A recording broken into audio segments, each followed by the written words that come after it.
আজকের ক্লাসে আমরা আলোচনা করব একজন বিগিনার ব্লগার্স এবং একজন প্রো ব্লগার্স কিভাবে করে কিওয়ার্ড রিসার্চ করে থাকে। আসলেই ব্লগিং এর ক্ষেত্রে কিওয়ার্ড রিসার্চ অনেক গুরুত্বপূর্ণ একটি ভূমিকা পালন করে, যেটি আমরা গত ক্লাসে আলোচনা করেছি।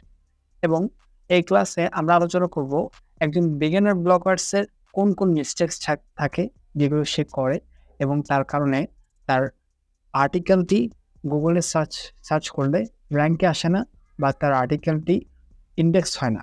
অপরদিকে প্রো ব্লগার্স কী করে যার কারণে তার আর্টিকেলটি র্যাঙ্কে আসে এবং সে সবসময় র্যাঙ্কেই থাকে। সো এটি কিভাবে করে সম্ভব যে একজন একই আর্টিকেল লিখছে কিন্তু সে গুগলে র্যাঙ্কে আসছে না এবং অন্যজন সেম আর্টিকেল লিখছে কিন্তু সে র্যাঙ্কে চলে আসছে। এটির মধ্যেই কিন্তু আমাদের কিওয়ার্ড রিসার্চটি অনেক বড় একটি গুরুত্বপূর্ণ ভূমিকা পালন করে এবং এই কিওয়ার্ড রিসার্চের ক্ষেত্রে আপনাকে চতুর হতে হবে এবং আপনাকে অনেক ব্রেন খাটিয়ে এবং আপনার ক্রিয়েটিভিটি ইউজ করে আপনাকে ট্রাই করতে হবে কিওয়ার্ড রিসার্চ করার জন্য। সো একজন প্রো এবং বিগিনার ব্লগারের মধ্যে কোন কোন পার্থক্যগুলো থাকে যেগুলোর কারণে একজন প্রো ব্লগার হয় এবং একজন বিগিনার ব্লগার সে ফেল হয় এবং বিগিনারে থেকে যায়। সো এখানে আপনি স্ক্রিনে দেখতে পাচ্ছেন যে আমি কয়েকটি পয়েন্টস এখানে তুলে ধরেছি। Keyword research with tools beginners এবং with Google pro bloggers. With tools beginners অর্থাৎ যারা বিগিনার রয়েছে তারা কিন্তু টুলসের উপর নির্ভর থাকে।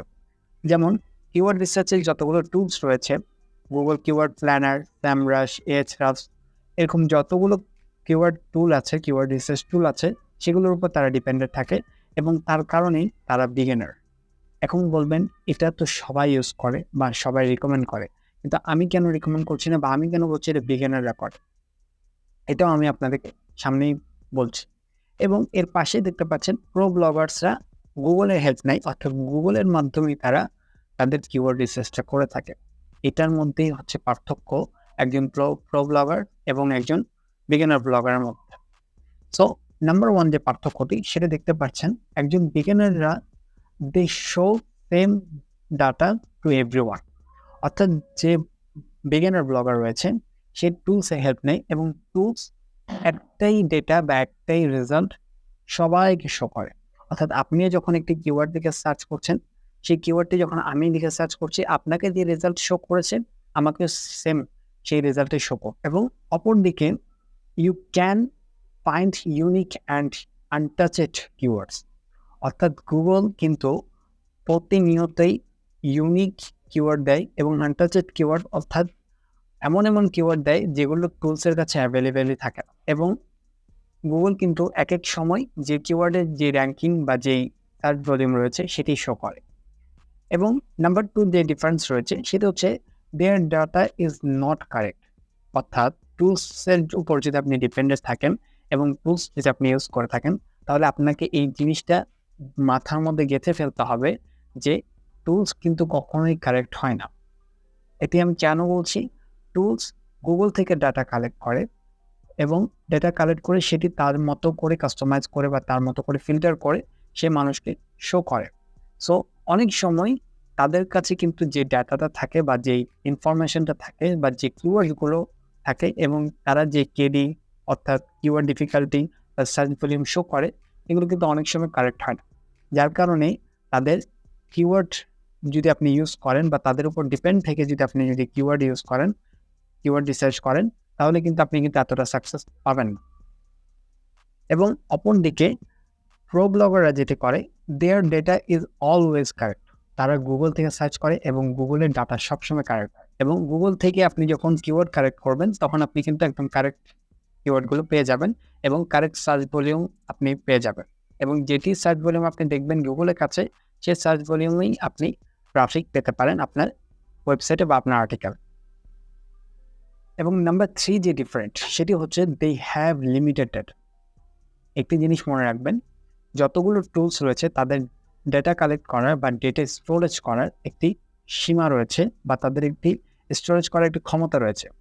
কিন্তু গুগলের কাছে অপরদিকে প্রো ব্লগাররা কী করে, live and updated data Google use করে এবং সেটির কারণে তারা একেবারে লাইভ এবং আপডেটেড ডেটা যেগুলো রয়েছে সেগুলো পায়।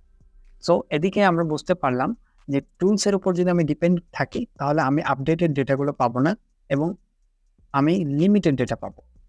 তো লিমিটেড ডেটা দিয়ে আমার কিছু হবে না। আমি যেহেতু একজন প্রো ব্লগার হতে চাই বা আমি ব্লগিং সাকসেস পেতে চাচ্ছি, তাহলে আমাকে আপডেটেড এবং লাইভ যেগুলো বর্তমানে ভালো র্যাঙ্কিং রয়েছে সেই ডেটাগুলো আমাকে পেতে হবে। তো সেগুলোর জন্য আমি টুলসের উপর ডিপেন্ডেন্ট থাকলে হবে না, আমাকে গুগল থেকে রিসার্চ করতে হবে, তাহলে আমি রাইট কিওয়ার্ড পেতে পারি।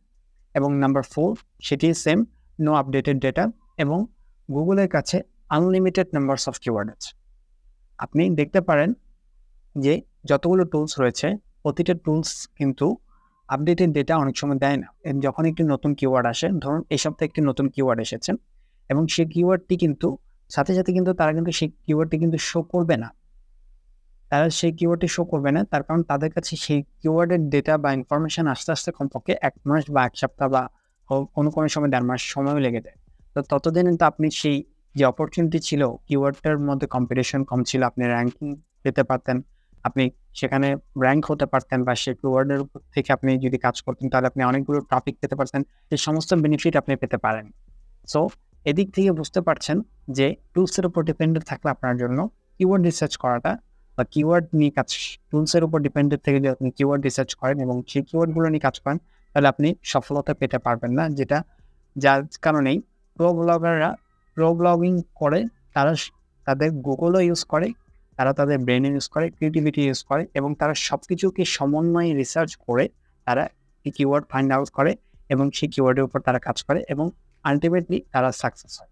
এবং 99% ব্লগার তারা টুলসের উপর ডিপেন্ডেন্ট থাকে এবং টুলস যে ইনফরমেশন দেবে তারা সেই ইনফরমেশন উপরেই কাজ করে এবং সেই ইনফরমেশন উপর কাজ করার কারণে তারা একেবারে বিগিনারে থেকে যায় এবং তারা আর কখনো সাকসেস পেতে পারে না। আপনি যদি প্রো ব্লগার হতে চান বা আপনি যদি চান আপনার কিওয়ার্ডটি র্যাঙ্ক করুক এবং আপনার কিওয়ার্ডটি গুগল সার্চে ফার্স্টে আসুক, আপনার ওয়েবসাইটটি বা আপনার আর্টিকেলটি, তাহলে আপনাকে টুলস ইউজ করবেন। আমি টুলস একেবারে ইউজ করতে মানা করছি না, টুলস ইউজ করবেন, বাট টুলস ইউজ করার সময় আপনি নিজের ক্রিয়েটিভিটিও কাজে লাগাবেন এবং সাথে সাথে গুগলের সাহায্যে আপনি কিওয়ার্ড রিসার্চ করবেন। এতে করে আপনার বেনিফিট হবে, আপনি 3 ভাবে আপনি যদি কিওয়ার্ড রিসার্চ করেন, টুলসের হেল্প নিলেন, গুগলের হেল্প নিলেন এবং নিজের ক্রিয়েটিভিটি ইউজ করে যখন আপনি একটা কিওয়ার্ড ফাইন্ড আউট করবেন এবং সেই কিওয়ার্ডের উপর আপনি কাজ করবেন, তাহলে সেটা 101% গ্যারান্টি যে আপনি সাকসেস পেতে পারেন। সো ট্রাই করবেন কিওয়ার্ড রিসার্চের। যদি ব্লগিং শুরু করে থাকেন বা ব্লগিং করছিলেন এতদিন থেকে বা ব্লগিং শুরু করবেন, তাহলে এটি সবসময় খেয়াল রাখবেন যে আপনি 3 ভাবে আপনার কিওয়ার্ড রিসার্চটি করবেন। আপনি নিজের ক্রিয়েটিভিটিও কাজে লাগাবেন এবং তার সাথে সাথে গুগলের হেল্প নেবেন, তার সাথে সাথে টুলসের হেল্প নেবেন এবং এই 3টের সমন্বয়ে যখন আপনি কিওয়ার্ড নিয়ে কাজ করবেন তখন আপনি প্রো ব্লগিং করতে পারবেন এবং আপনার আর্টিকেলটি গুগলে ফার্স্ট পেজে আসবে।